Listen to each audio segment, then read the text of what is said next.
আসসালামু আলাইকুম রহমতুল্লাহ বারাকাতু। প্রিয় বন্ধুরা, কেমন আছেন সবাই? আশা করছি আপনারা সবাই ভালো আছেন। আমার এই চ্যানেলে ৩৩ নম্বর পর্বে আমি আপনাদের সবাইকে স্বাগত জানাচ্ছি। রেখা ও তার স্বামী পুতিফারের মর্যাদা একেবারে ধূলিসাৎ করে দেবার।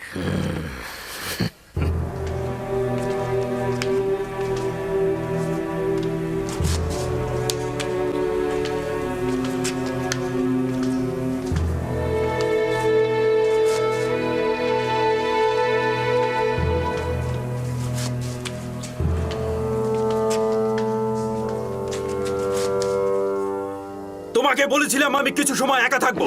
চলে যাও এখান থেকে।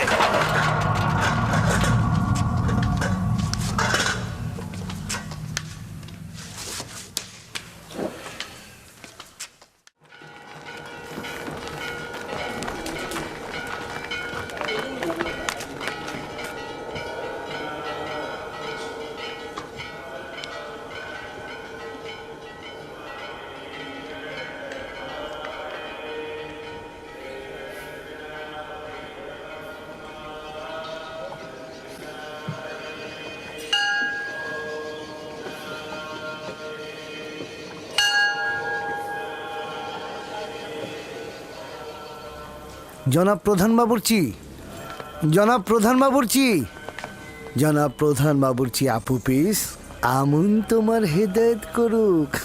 দুরুদ জনাব অজ্ঞামোহরের উত্তরসূরি জনাব ত্রিমণি। আমুন তোমার ইবাদত গ্রহণ করবে। আমি তো জানি প্রধান বাবুর্চি আপু পিস তার প্রভু আমিন হোতেমের প্রতি ইমানদার। তো ইমানের কোনো পরিবর্তন হলো? আমার ইমান কোথায় আর আমেন হতেবের ইমান কোথায়? বাদশাহ নিজেই তো অর্ধ খোদার মাকামের অধিকারী, কিভাবে তার প্রতি ইমানহীন থাকা সম্ভব? সে যেমন বেঈমান, মিশরের সেনাপতি পুতিফারও তাই। আমি নিশ্চিত যে তুমি বহুবার তাদের আমনের প্রতি অবজ্ঞা ও তাচ্ছিল্যের সাক্ষী ছিলে। কি ছিলে না? ছিলে না বলো? তা ছিলাম, কিন্তু বাদশাহ নিজেই তো অর্ধেক খোদা, তারা তো নিজেদের মধ্যে আলাপ আলোচনা করতেই পারে। এটাকে তো বেঈমানি বলা যায় না, তিনি তো মিশরের বাদশাহ। তুমি জানো না আমিন হোতেম খোদার সঙ্গে বেঈমানি করার জন্য উঠে পড়ে লেগেছে? না না, এইটা বিশ্বাসযোগ্য নয়। তাহলে তো তুমি কোনো খবরই রাখো না। আমিন হোতেম পুতিফারকে নির্দেশ দিয়েছে ইবাদতখানায় হামলা করতে এবং আমুনকে ধ্বংস করে দিতে। না না, এটা বিশ্বাসযোগ্য না, আমি এটা বিশ্বাস করি না। জনাব আমিন হতেব এরকম নির্দেশ দিতেই পারে না। মহান পুরোহিত অজ্ঞামোহর মিথ্যা কথা বলেন না। যদি বিশ্বাস না হয় আমি তোমাকে তার কাছে নিয়ে যাব, তুমি জিজ্ঞাসা করবে। যদি এটা সত্যি হয় তবে আমুন খোদা তার উপর কঠোর শাস্তি নাজিল করবে। তবে পুতিফার কিন্তু আমুনের শাস্তি পেয়েছে। এবার আমিন হোতেবের পালা। পুতিফারের স্ত্রী জুলেখা একজন ভিনদেশীর কাছে অপমানিত হয়েছে, এটা তো তুমি জানো, তাই না?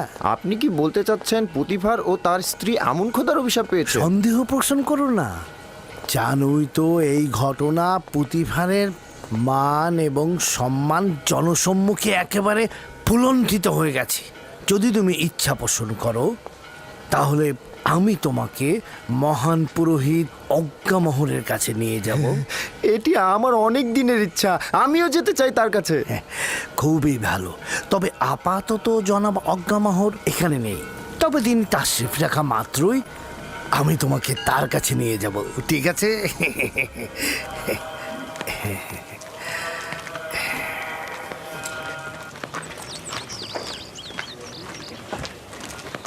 ইউজারসিফ পুত পবিত্র পুরুষ।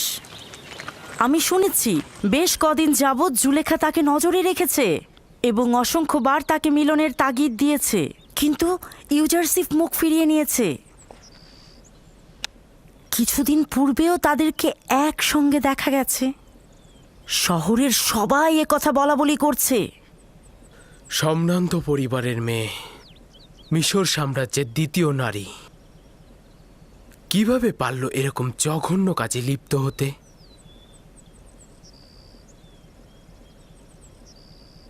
পুতিফারের উচিত ছিল তাকে হত্যা করে ফেলা। আসলে জুলেখা ইউজারসিফের প্রেমে অভিভূত হয়েছে এবং এই কথাটি যখন মেহমানরা বানু জুলেখাকে জিজ্ঞেস করেছিল তখন তার মুখ ফ্যাকাশে হয়ে গিয়েছিল। আসলে ব্যাপারটা হয়েছে কি, জুলেখা ইউজারশিপের প্রেমে পড়েছে, কিন্তু ইউজারশিপ তার প্রেমে সাড়া দেয়নি বলেই জুলেখা লাগামহীন হয়ে গেছে।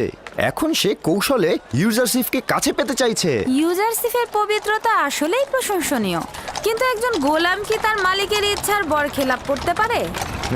তাও আবার জুলেখার মতো সুন্দরী। তবে আমার কি মনে হয় জানো, জুলেখার এই অবস্থার জন্য দায়ী তার স্বামী পুতিফার। কিভাবে? শোনো, আমাকে আমন মন্দিরের এক খাদেম বলেছে, যার নাম কিনা ত্রিমণি। হ্যাঁ, তিনি বলেছেন জনাব আমেন হতে ও পুতিফার দুজনেই কাফের। তারা আমাদের আমন খোদার ধ্বংস চাইছেন। তার মানে আমুন খোদা কি এটাই চেয়েছে যে জুলেখার কারণে পুতিফারের সম্মান নষ্ট হয়? আমি নিজেও বিশ্বাস করিনি, তবে আমি সিদ্ধান্ত নিয়েছি আমনের প্রধান জনাব অজ্ঞামোহরের সাথে আমি নিজে দেখা করব, তার কাছ থেকেই শুনবো। তুমি বাড়িতে যাও, আমি এখন রাজমহলের দিকে যাব। কি হলো, যাও।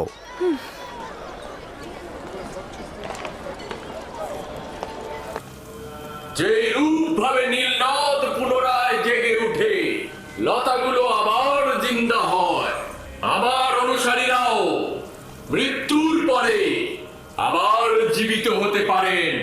আমার ফরমান হচ্ছে তোমরা নিজেদের দেহকে মমি করবে, যেন তোমাদের জীবন অব্যাহত থাকে এবং মৃত্যু দ্বারা হায়াতের সুতা যেন বিচ্ছিন্ন না হয়ে যায়। তোমরা কি দেখোনি যে তোমাদের দেহ শুকনো মাটিতে হাজার হাজার বছর ধরে হেফাজত করি? এটি আমার বান্দাদের প্রতি বিশেষ ইচ্ছা যে আমাকে আনন্দিত করবে, নজরানা দ্বারা আমাকে খুশি করবে। আমি খুশি থাকলে তোমাদেরকেও আমি খুশি রাখবো। তোমাদের জন্য আমার অনেক কষ্ট করতে হয়, আর এই জন্য তোমরা আমার ইবাদতখানায় মূল্যবান হাদিয়া প্রদান করবে, যেন তোমাদের মৃত্যুর পরের দুনিয়া আমি অমর করে রাখতে পারি। দ্বিতীয়টি,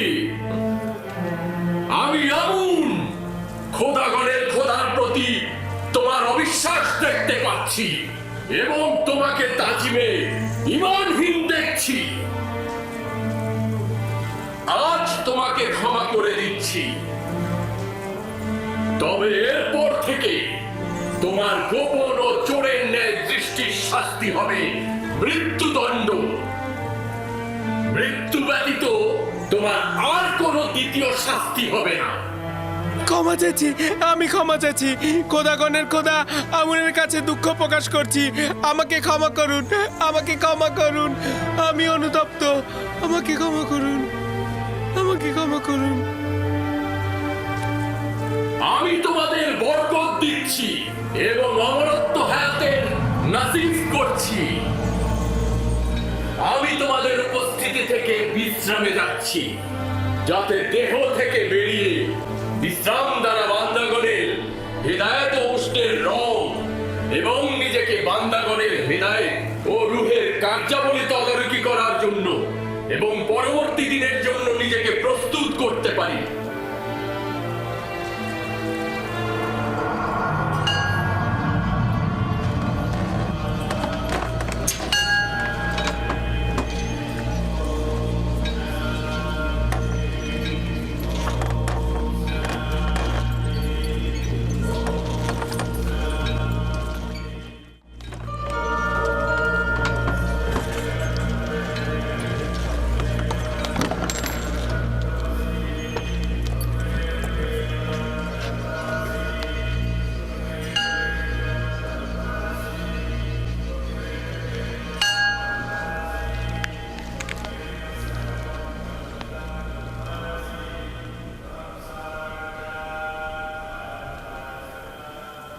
আমুন তোমাদের নিজের অনুগত্যে রাজি আছেন।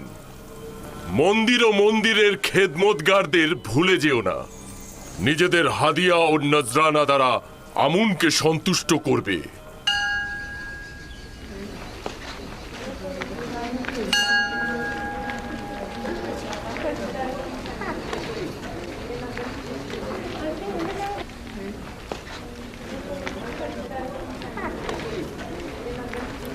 আলী জনাব, দ্বিতীয় আমিন হতেবের প্রধান বাবুর্চি আপু পিসির সঙ্গে কথা বলেছিলাম।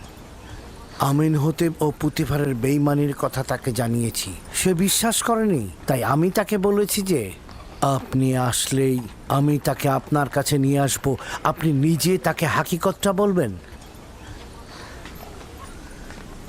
অবশ্যই তাকে নিয়ে এসো। আমেন হতে অবশ্যই শাস্তি পাবে।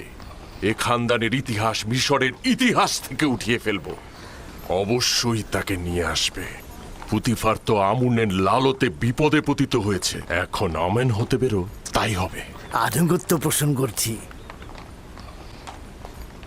তাহলে আলী জনাব অজ্ঞামোহর ইউজারশিপ ও জুলেখার খবরটা জানেন? হ্যাঁ, পাদি আমনের কাছে শুনেছি।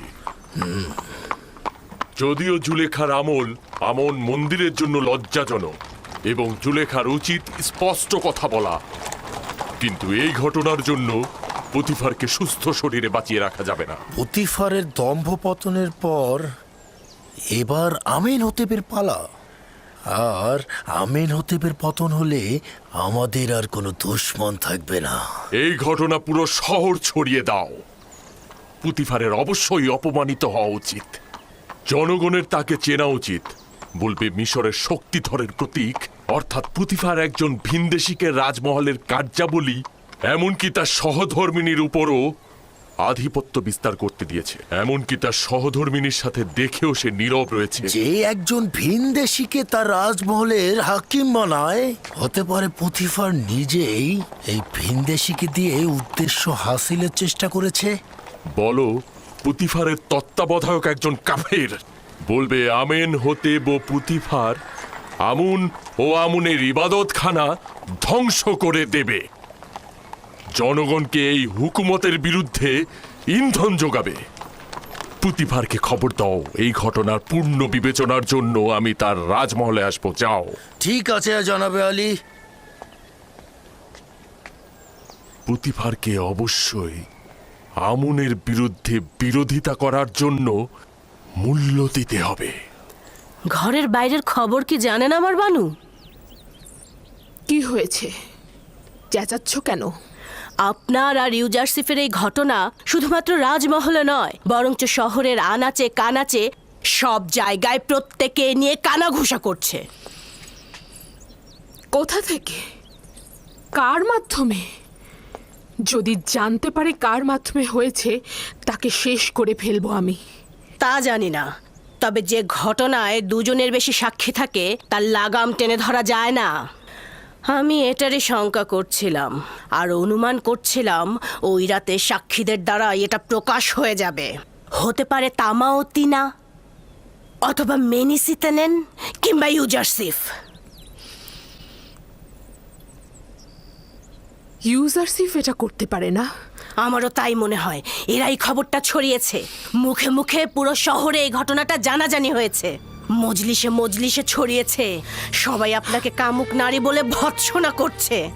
যারা নিজেরা শহরের মনোরঞ্জনকারী ছিল, যাদের খবর শহরের অলিতে গলিতে ছিল, তারা এখন সতীত্বের বড়াই করে জুলেখাকে অনুর্বর মস্তিষ্কের অধিকারী বলছে। তারা তো অপমানিত হয়ে আকাশ থেকে জমিনে পড়েনি, বরং তারা জুলেখার এই ঘটনা দ্বারা নিজেদের নোংরা চেহারা পবিত্র করবে।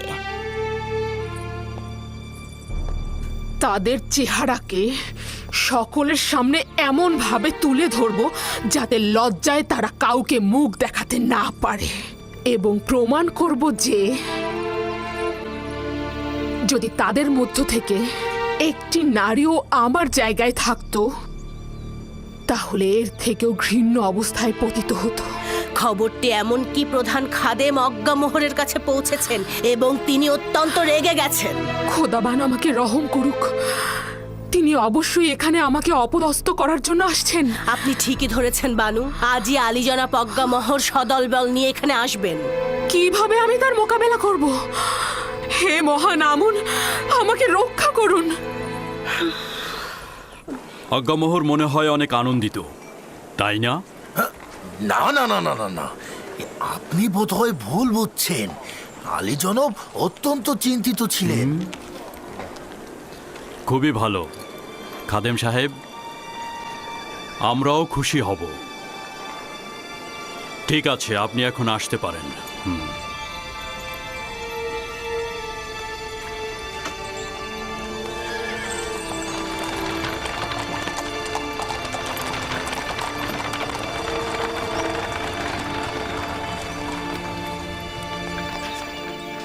আমি তো এবাদতখানার খাদেম, স্বার্থবাদী, আজ্ঞামোহর বিরোধী। এখন বাধ্য হব তাকে রাজমহলে সাদরে গ্রহণ করতে। ইচ্ছে না থাকা সত্ত্বেও তাকে সহ্য করতে হবে। যদি তোমার তরফ থেকে ভুল না হতো, তাকে কঠিন শাস্তি পেতে হতো। তুমি আমার সহধর্মিণী না হলে এতক্ষণে তোমাকে জল্লাদের কাছে যেতে হতো। কিন্তু কি করব, তুমি তো আমুনেরও স্ত্রী। তুমি আমুনের খেয়ানত করার ইচ্ছা করেছিলে। অবশ্যই তার জন্য কোরবানি দিবে এবং তার সামনে নিজের অপরাধ স্বীকার করে নিবে।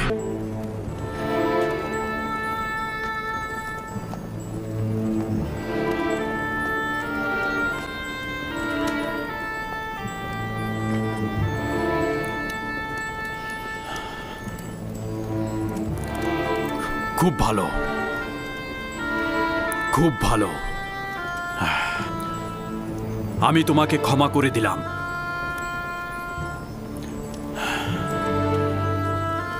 আশা করছি আমনও তোমাকে ক্ষমা করে দিবে।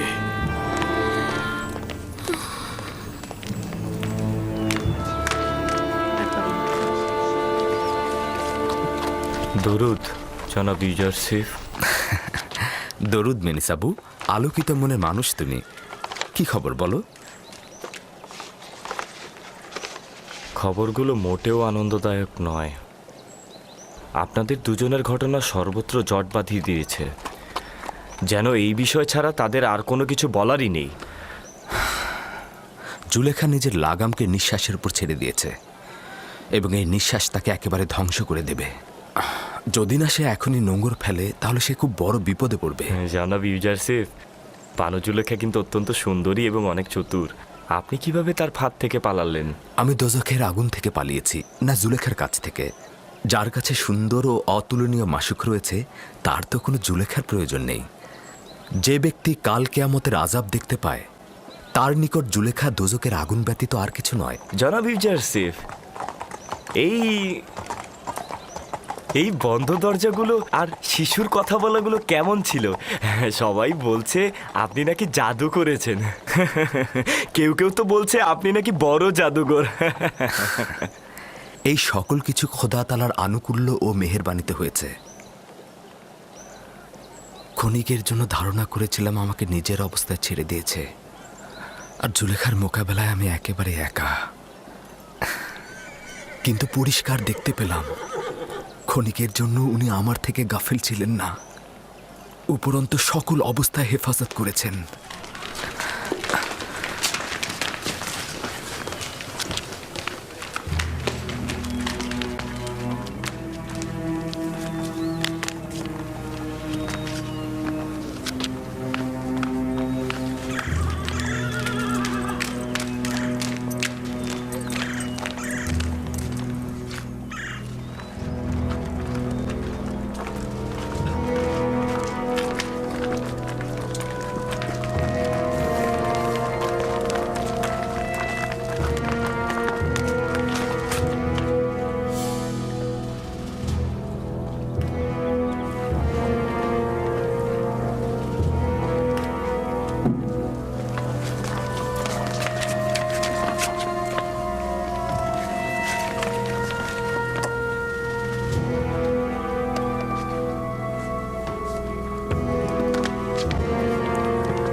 ওই বেয়াদবটা কে যে আমাকে তাজিম করেনি? সেই তো ইউজারসিফ। তাহলে পুতিফার কোথায়? আপনারা ইবাদতখানায় অপেক্ষা করুন, উনি এক্ষুনি আসছেন। আসুন আলী জনাব। 2 নাম্বার, মুআয বিন জাবাল রাদিয়াল্লাহু তাআলা আনহুকে আল্লাহর নবী বললেন, ও মুআয, তুমি অবশ্যই তোমার দেশের জনগণকে পিতামাতাকে অবশ্যই তাদেরকে বাধ্য করবে, পিতামাতার অবশ্যই সম্মান করবে, ইহসান করবে। কারণ পৃথিবীর মধ্যে পিতামাতা যখন বুড়া হয়ে যায়, যখন তারা বয়োবৃদ্ধ হয়ে যায়, তখন দেখবেন আজকে সমাজের মধ্যে আমরা তাকে দেখছি ম্যাক্সিমাম জায়গায় পিতামাতারা সব অবহেলিত। অথচ পিতামাতার ব্যাপারে রব্বুল আলামিন কোরআনের মধ্যে বলেছেন, ওয়া ক্বাদা রাব্বুকা আল্লা তা'বুদু ইল্লা ইয়্যাহু ওয়া বিল ওয়ালিদাইনি ইহসানা। আল্লাহ পাক রব্বুল আলামিন সূরা বনী ইসরাঈলের মধ্যে বলেছেন, আমার ইবাদতের পরে তোমরা যে কাজটি করবে সেটা হচ্ছে তোমাদের মা বাপের সাথে তোমরা ইহসান করবে। ইহসান শব্দের অর্থ তাদের খরচ খরচা দিতে হবে, তাদের ট্রিটমেন্ট করতে হবে, সময় মতো খাবার দিতে হবে, তাদের প্রয়োজনীয় তাদের পোশাক আশাক দিতে হবে। কিন্তু আজকে তাদের খেদমত তো দূরের কথা, যারা যত বেশি বড় লোক, যারা যত ধনী, তাদের আব্বা আম্মা দেখবেন বেশিরভাগ বৃদ্ধাশ্রমে আছে। কথা বলেন ঠিক কিনা? মুসা আলাইহিস সালাতু ওয়াস সালাম একদিন রব্বুল আলামিনকে বললেন, ও আল্লাহ, আমি কার সাথে জান্নাতে যাব? মুসা নবী আল্লাহর সাথে খুব বাহানা করতেন। তিনি একদিন জিজ্ঞাসা করলেন, আল্লাহ, আমি কার সাথে জান্নাতে যাব? রব্বুল আলামিন তিনি বললেন, অমুক শহরে অমুক একজন ব্যক্তি আছে, সেই ব্যক্তি হচ্ছে কসাই, এই কসাইয়ের সাথে তুমি আল্লাহর জান্নাতে যাবে। সুবহানাল্লাহ। একটা জলিল কদর নবী, একজন নবী, পাওয়ারফুল নবী, সেই নবীকে আল্লাহ বলছেন তুমি একজন কসাইয়ের সাথে কোথায় যাবে? কসাইয়ের সাথে জান্নাতে যাওয়া মানে বিশাল একটা ব্যাপার না? তাহলে কসাইয়ের মধ্যে কি গুণ আছে সেটা একটু খতিয়ে দেখতে হবে। মুসা আলাইহিস সালাতু ওয়াস সালাম কসাইয়ের বাড়িতে চলে গেলেন। সেখানে গিয়ে দেখলেন কসাই, তিনি কসাইয়ের কাজ করে গোশতগুলো বিক্রি করে, কিন্তু গোশত যখন কাটে সেখান থেকে ভালো ভালো অংশগুলো তিনি কি করেন, সাটকাট করে নিয়ে বাড়ি নিয়ে আসেন। বাড়ি নিয়ে আসার পরে রান্না বান্না করেন। রান্না বান্না করে সর্বপ্রথম তার মা, বুড়া মানুষ, হাঁটতে পারে না, চলতে পারে না, মাছার মধ্যে ছিল, সেখান থেকে মাকে নামিয়েছেন, মাকে নিজ হাতে খাওয়িয়েছেন, মা খেয়েছেন। এরপরে মা খাওয়ার পরে তিনি মুখ নাড়িয়ে কি যেন বলছেন।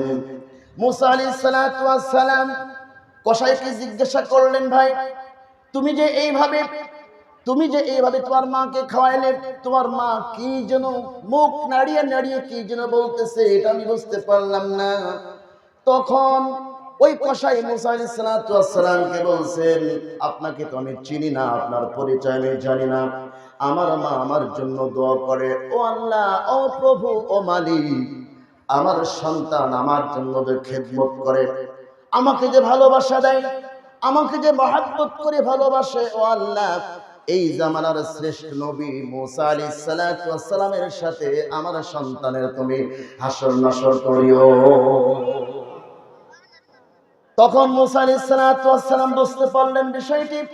বুঝতে পেরে তখন ওই ব্যক্তিকে বললেন, কসাইকে বললেন, ও কসাই, আমি সেই মুসা, আল্লাহর নবী মুসা, আমি এসে আজকে তোমার বিষয়টা বুঝতে পেরেছি।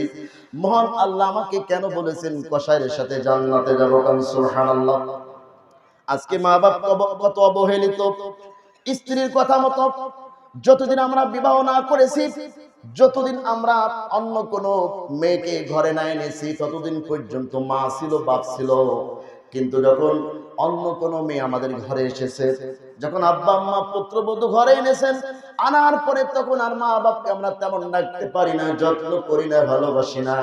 কিন্তু আল্লাহর নবী বলেছেন, পৃথিবীর মধ্যে মা বাপ তোমাদের জান্নাত, মা বাপ তোমাদের জাহান্নাম। তুমি যদি পৃথিবীতে সম্মানিত হতে চাও, তোমার মায়ের সম্মান করো, তোমার মাকে মর্যাদা দাও, তোমার মাকে ইজ্জত দাও। তোমার মাকে যত বেশি রিজিক খাওয়াবে তত তোমার রিজিক বেড়ে যাবে, সম্মান বেড়ে যাবে। পৃথিবীর ভিতরে যত পীর আছে, যত ওলি আল্লাহ আছে, সকলেই দোয়া করলে এই দোয়া কবুল হবে, কোনো সিউরিটি নাই। কিন্তু তোমার মা যদি তোমার জন্য দোয়া করে, সে যদি মুশরিক হয়, তোমার জন্য তোমার মায়ের দোয়া কবুল হয়ে যাবে। সুবহানাল্লাহ। অথচ কত যুবক আছে মাকে ডাকে না, বাপকে ডাকে না। এই জন্য আমার ভাইয়ের, আমার বন্ধুরা, আমার অনুরোধ করব, মা বাপকে অবশ্যই সম্মান করবেন, মর্যাদা দিবেন, তাদেরকে বেশি বেশি খেতে দিবেন, বাড়িতে গিয়ে মাকে সালাম দিবেন। অফিস থেকে, আদালত থেকে, শিক্ষা প্রতিষ্ঠান থেকে, চাকরির স্থান থেকে বাড়িতে যাবেন, নিজের সন্তানের জন্য যা কিছু নিয়ে যান সেখান থেকে একটা অংশ নিজের মাকে খেতে দিবেন। আল্লাহর আরশ খুশি হয়ে যাবে। এটা 2 নাম্বার পয়েন্ট।